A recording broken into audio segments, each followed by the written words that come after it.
Olá, muito boa noite para todo mundo. Quando a tarde já morria, na mataria quase fechada, a estrada saiu na chapada de Macega, Rala e Lagoas Esparramadas e a comitiva viajadeira do Terra Viva DBO na TV aproveitou para regalar a sede da boiada pantaneira e para armar a rancharia. E estando agora em folia violeira, convido os companheiros e companheiras para participar desta função, que começa com a recitação da prosa brideira do dia. Para enfrentar o mestiço no serviço de apartação, o peão tem de ter experiência, coragem e sabedência no desempenho desta função. O mesmo requerimento é feito ao companheiro boiadeiro que está encarregado de escolher qual vai ser a combinação genética que vai garantir o melhor resultado do seu gado na reprodução. E para não se arriscar de dar um passo errado nessa hora, o mais recomendado é que o amigo pecuarista consulte um especialista neste riscado. Pois então, para atender a esta precisão, a gente faz agora a apresentação da nossa sessão chamada Raças e Cruzamentos com o zootecnista Alexandre Zadra.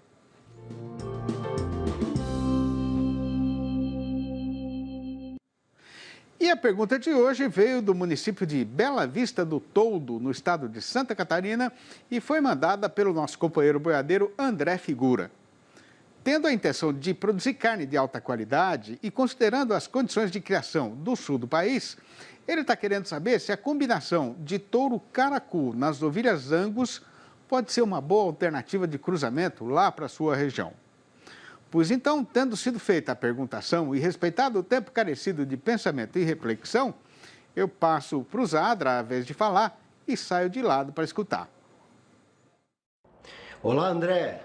Bem, você está numa região, Bela Vista do Toldo, que a temperatura no inverno, ela realmente é uma temperatura baixa, na média, onde as noites são muito frias, e no verão, você tem um verão que não é exatamente como no centro-norte do país, é um verão ameno, se é assim que a gente pode dizer, temperaturas que podem chegar a 30 e poucos graus, mas à noite refresca. Então, o que eu imagino é que você tenha matrizes Angus, que são mais do que meio sangue europeias, ou seja, são mais que meio sangue Angus. Devem ser 3/4 Angus, ou bem apuradas para o Angus. Quando você pergunta sobre o caracu, você saiba o seguinte: o caracu é uma raça tropical que, a depender da linhagem, ou a maioria das linhagens caracu, tiram o pelo do gado europeu. Então, quando você jogar o caracu sobre as suas matrizes Angus, você gerará animais meio sangue tropicais, o qual serão altamente adaptados para o verão, para o calor, animais excepcionais na época do calor. No frio, esse animal meio sangue caracu, meio sangue europeu, ele vai criar um pelinho para se proteger no inverno. Não vai ter um pelo a contento como o animal 3/4 europeu, que realmente fica um pouco mais peludo e tem maior proteção para o frio. Mas ele vai criar um pelinho. Então você tem algumas vantagens quando você cruza esse gado Angus com o caracu. Primeiro, você tem animal, como eu falei, você gerará animais com pelo bem curto, esse meio sangue caracu na sua Angus. Segundo, o Angus, ele é um animal de menor porte, um biotipo britânico, e quando você cruza com um animal de maior porte, um taurino de grande porte nesse caso, né, que seria o caracu, que é um animal adaptado e grande, você fará um animal muito equilibrado de carcaça, de maior porte. Carcaça que os frigoríficos gostam, uma carcaça um pouco mais pesada. E fará matrizes de bom peso também. Logicamente que não terão a mesma precocidade sexual que as Angus, mas você tem animais com muita saúde e que um pouquinho de capricho na comida, elas entrarão no cio cedo também. E os bois serão bois pesados ou bezerros pesados, bem atrativos. Ou serão vermelhos, mas na grande maioria sairão pretos, se as mães forem Aberdeen Angus, ok? Então, você tem boas vantagens. Você teria outras opções, como por exemplo o Bonsmara, vai muito bem, ou mesmo outros bimestiços, como Canchim ou Santa Gertrudes, para se abater machos e fêmeas, fazer animais muito pesados e eficientes aí para o seu clima, onde terá um pouquinho mais de pelo para se proteger no inverno.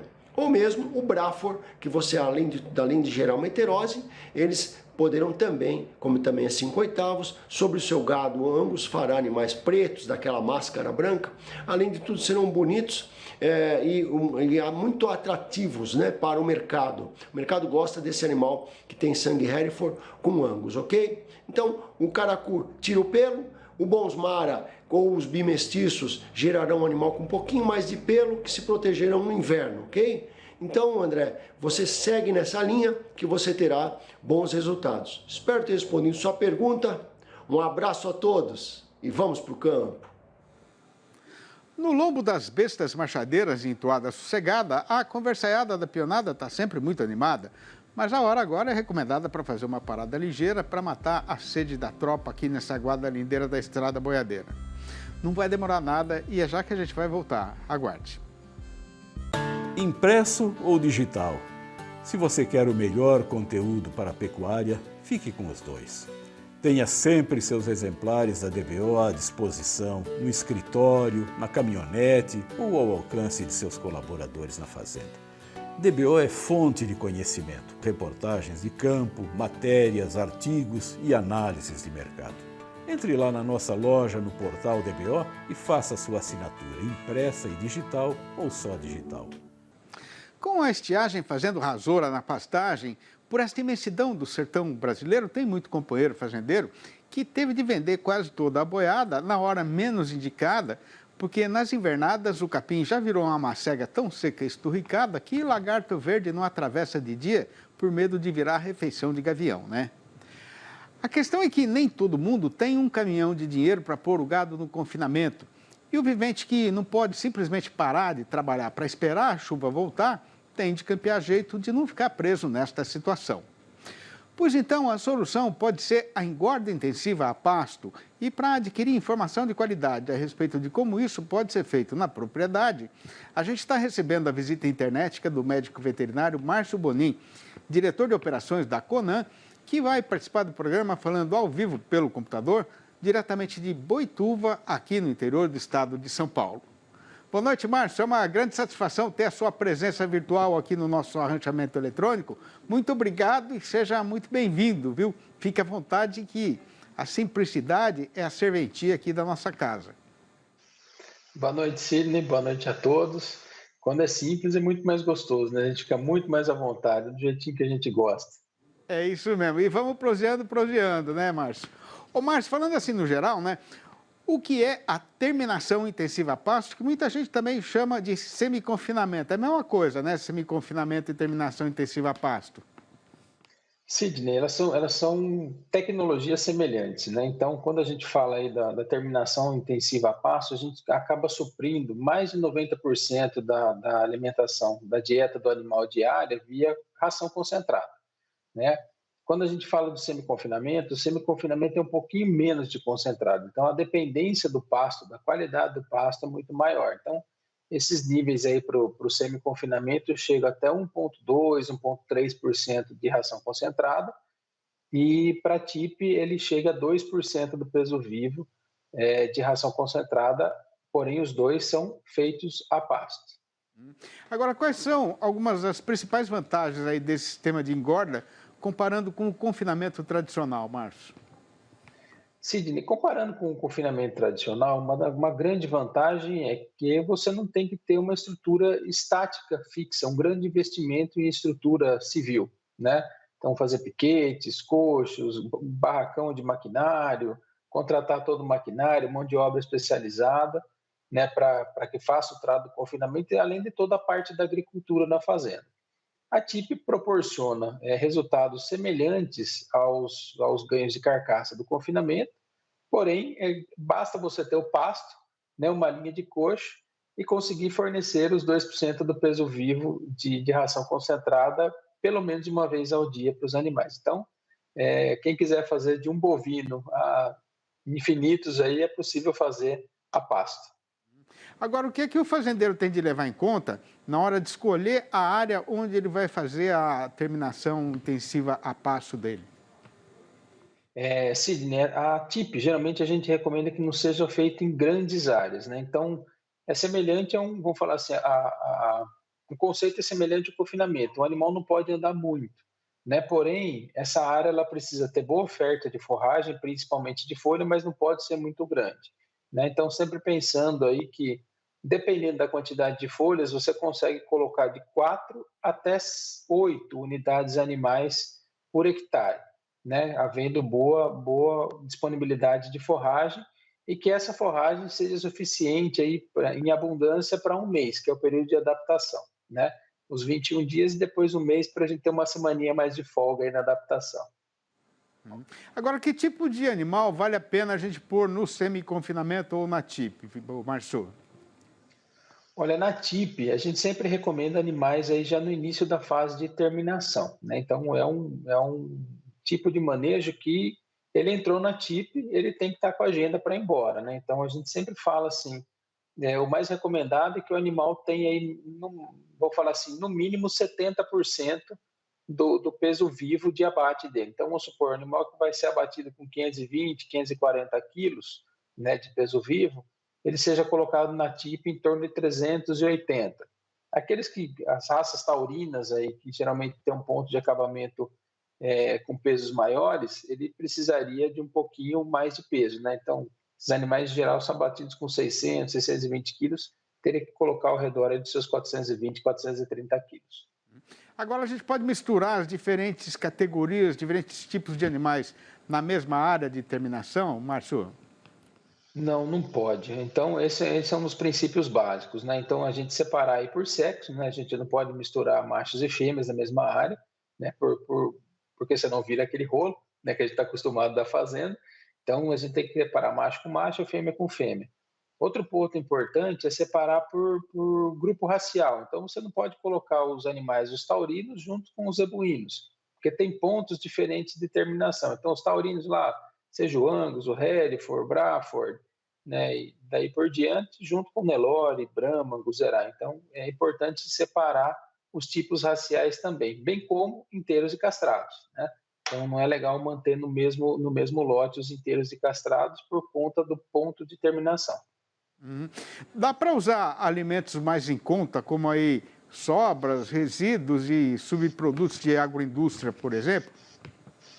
É possível sim, Sidney. É uma oportunidade que a TIP tem, né? Desde que seja de boa qualidade, tomar cuidado com esses resíduos para não encher do famoso fedegoso, né? Muita gente pega aquelas raspas de cílio, vem aquele monte de semente de tudo ali que depois acaba empesteando o pasto, né? Mas sempre quando a gente trabalha com coprodutos da indústria, ele é muito bem-vindo, né?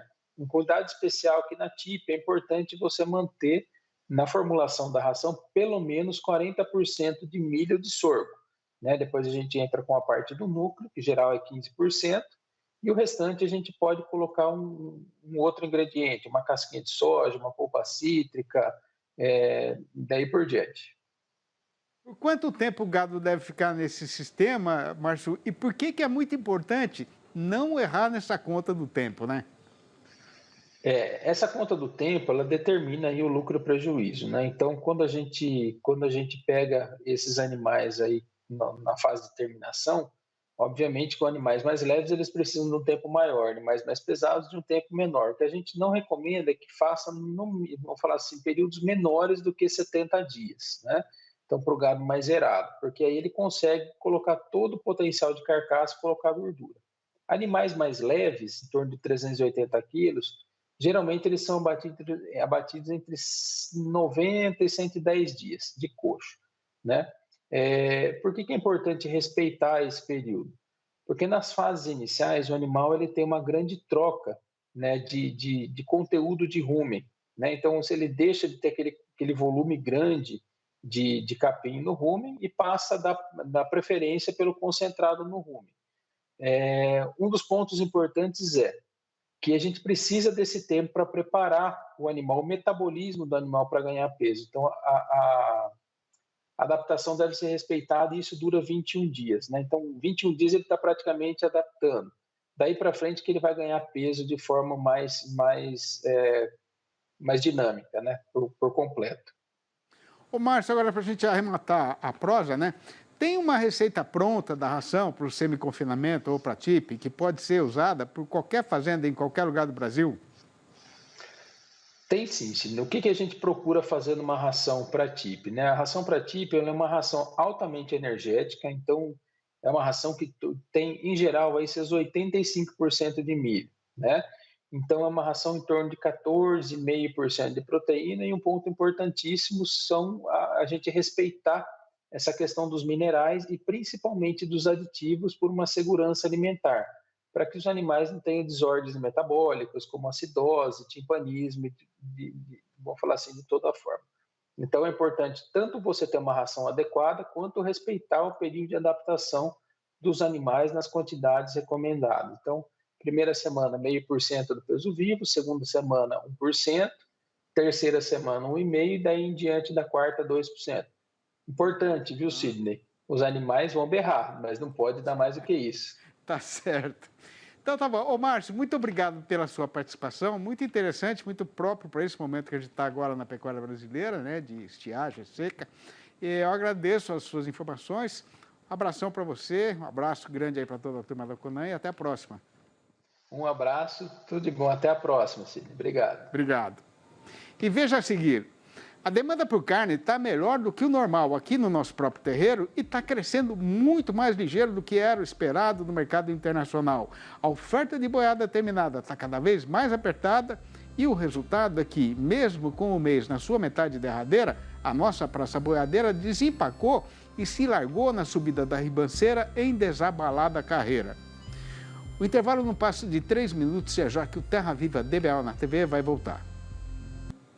Chegando na feira ainda de madrugada, ponteando uma boiada de primeira, a nossa comitiva recebeu a admiração geral pela qualidade do gado apresentado e, estando a negociação já bem encaminhada, a gente passa agora a fazer a conferência da situação do mercado e a adquirir sabedência do preço do dia que está sendo falado para este tipo de mercadoria.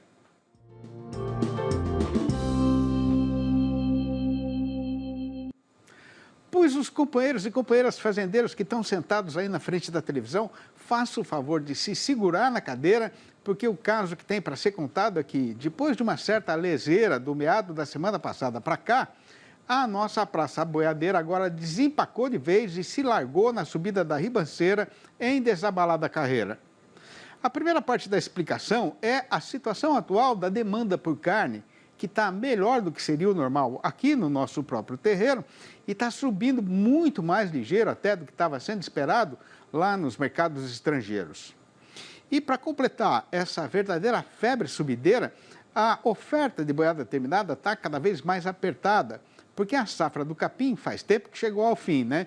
E o confinamento ainda não tem condição de fazer o abastecimento. Pois então a nossa precisão é de correr com o serviço. E por conta disso, já fique o amigo boiadeiro saberizado de que, no balanço do dia da Scott Consultoria, foram apuradas mudanças nas cotações em 21 das 32 regiões pesquisadas do Brasil inteiro, sendo que a arroba caiu só em uma dessas praças e nas outras 20 ela subiu.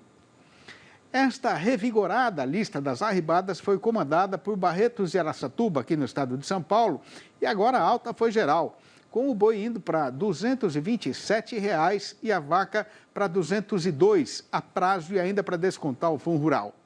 A mesma coisa aconteceu no oeste da Bahia, onde o macho foi para R$ 208,00 e a fêmea para R$ 195. No sul baiano, a vaca avançou para R$ 193,00. Em Três Lagoas, no estado de Mato Grosso do Sul, a fêmea já não sai mais por menos do que R$ 198,00. Em Cuiabá, a capital de Mato Grosso, a fêmea melhorou para R$ 192,00. No norte mato-grossense, o vento bom levantou todos os preços da praça, com o boi indo a R$ 208,00 e a vaca a R$ 192,00. No sudoeste do estado, a fêmea já está saindo por R$ 190,00. Em Goiânia, a capital do Goiás, a vaca vale agora R$ 198,00. No sul goiano, o preço novo da fêmea é R$ 202,00. No noroeste do Paraná aumentou tudo, sendo que o boi está custando R$ 230,00 e a vaca R$ 208,00. Em Belo Horizonte, a capital das Minas Gerais, a fêmea arredondou de novo R$ 200,00. No Triângulo Mineiro, o boi foi promovido para R$ 213 e a vaca para R$ 196. Na região norte, o preço mínimo do macho agora é R$ 215. No sul do estado, o fazendeiro já está pegando pela fêmea R$ 190. No norte do Tocantins, quem quiser comprar agora vai ter de pagar pelo boi pelo menos R$ 203 e pela vaca R$ 180 redondos. No sul tocantinense, a fêmea encareceu para R$ 184. No Acre, a vaca despiorou para R$ 168. Em Marabá, no Pará, não tem mais fêmea abaixo de R$ 181. Em Pelotas, no Rio Grande do Sul, o boi foi reajustado para R$ 8,90 o quilo vivo, o que corresponde a R$ 267 por arroba, enquanto a vaca foi a R$ 7,90 o quilo, ou R$ 237 por arroba. Já no oeste do Maranhão, o carretão andou para o lado contrário, com o macho sendo derrubado para R$ 195 e a fêmea para R$ 172. No lombo do meu bairro, eu não tenho receio de enfrentar novilho garraio. Eu arrodeio a capoeira no atalho e negaceio, mas na hora da laçada eu não falho. Eu sou boiadeiro de profissão e não me atrapalho por questão de dinheiro, porque eu faço o meu trabalho no eito com dedicação e paixão, por ter no peito um coração passarinheiro que está sempre amarrado no destino deste meu sertão brasileiro. As folhas secas caídas no terreiro, o vento leva, e o tempo amontoa nas leiras do esquecimento. E para não deixar acontecer a mesma coisa com estas prosinhas rimadas, que eu mesmo escrevi, especialmente para serem recitadas aqui no encerramento da nossa apresentação de todo dia, a gente resolveu juntar tudo e publicar. O resultado foi este que está sendo mostrado aí nesta fotografia, com os 4 livros da minha série Versinhos de Caipira, que já se transformaram numa bandeira da defesa e da louvação da verdadeira cultura sertaneja brasileira. Não tem nas livrarias, mas se o amigo ou a amiga ainda não leram e agora ficaram querendo saber como fazer para comprar um exemplar ou logo a coleção inteira, podem ligar para mim no meu número pessoal, que é o 11 98 224 1807. Repetindo, 11 98 224 1807. Ou mandar um e-mail para sidneymasco@uol.com.br ou ainda achar meu nome lá no Facebook. E com a boiada já pastando no retiro da ramada, a empreitada já está vencida e a comitiva anuncia a despedida. Mas antes de pôr de novo a tropa na estrada, já fica combinada e prometida a volta do Terra Viva DBO na TV para amanhã, às 6 horas e às 8h30 da manhã e também às 7h25 da noite. Um abraço para todo mundo e até lá então.